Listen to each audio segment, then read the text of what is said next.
నాగర్ కర్నూలు జిల్లా వెల్లండ మండలం పెద్దాపూర్ గ్రామ శివారులో విషాద ఘటన చోటు చేసుకుంది. హైదరాబాద్ కు చెందిన శ్రీనివాస్ తోటలో పనిచేస్తూ ఉండగా కనిపించకుండా పోయాడు. వెతికే క్రమంలో సంపు గుంత వద్ద బట్టలు కనిపించడంతో అనుమానం వ్యక్తమైంది. సమాచారం అందుకున్న పోలీసులు మోటార్ల సహాయంతో నీటిని తొలగించగా ఆయన మృతదేహం బయటపడింది. మృతదేహాన్ని పోస్టుమార్టం నిమిత్తం కలవకుర్తి ప్రభుత్వ ఆసుపత్రికి తరలించారు. ఇది ప్రమాదవశాత్తు జరిగిందా లేదా ఇతర కారణాలేమైనా ఉన్నాయా అనే దానిపై పోలీసులు కేసు నమోదు చేసి దర్యాప్తు చేస్తున్నారు.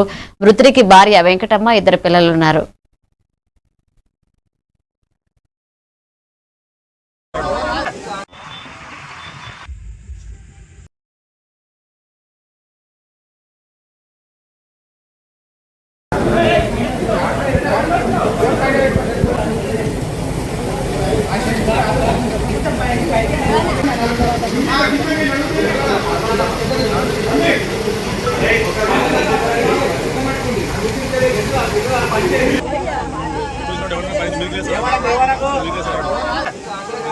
ఎవరికి